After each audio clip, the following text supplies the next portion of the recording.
یہ کہتا ہے کہ رات کے ایک پہر میں مکہ سے مسجد اقصی چلا گیا اور وہاں سے 7 آسمانوں کے پار۔ واہ، کبھی مسجد الاقصی گیا ہی نہیں تو پھر ایسی باتیں کیوں کر رہا ہے؟ چلو بھی آج اس کی پول کھولتے ہیں۔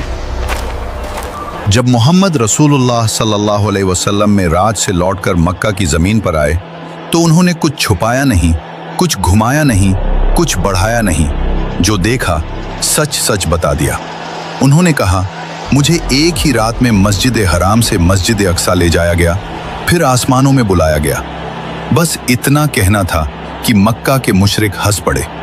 انہوں نے کہا، ایک ہی رات میں؟ یہ کیسے ممکن ہے؟ یہ سوال سفر کا نہیں تھا، یہ ایمان کا امتحان تھا۔ مشرکوں نے سوچا اس بات کو جھوٹ ثابت کیا جائے۔ انہوں نے رسول اللہ صلی اللہ علیہ وسلم سے کہا، اگر تم سچ کہتے ہو تو مسجد اقصی کا حال بتاؤ۔ اور یہیں پر اللہ کی مدد آئی۔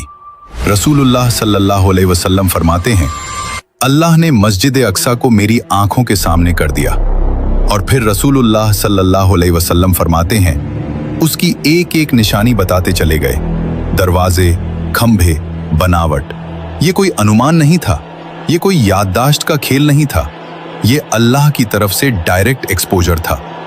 انسان آج ایک سکرین پر ہزاروں کلومیٹر دور کی جگہ لائیو دیکھ سکتا ہے، تو کریٹر آف سپیس ٹائم کے لیے اپنے رسول کے سامنے ایک جگہ پریزنٹ کر دینا کٹھن کیسے ہو سکتا ہے؟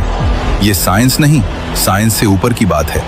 سائیکالوجی کہتی ہے، جب بھروسہ مکمل ہو تو ڈر ختم ہو جاتا ہے اور پرسیپشن تیز ہو جاتی ہے۔ رسول اللہ گھبرائے نہیں تھے، ڈگمگائے نہیں تھے، وہ توکل کی حالت میں تھے، اور جہاں توکل ہوتا ہے وہاں مدد آتی ہے۔ فلسفی پوچھتی ہے، کیا حقیقت صرف وہی ہے جو ہماری اندریاں سمجھ سکیں؟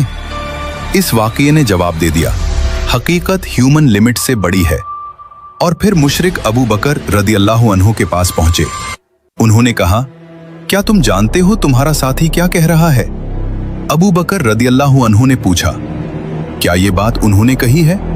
جب جواب ملا ہاں، تو ابو بکر رضی اللہ عنہ نے کہا، اگر یہ بات رسول اللہ صلی اللہ علیہ وسلم فرماتے ہیں تو یہ سچ ہی ہوگی۔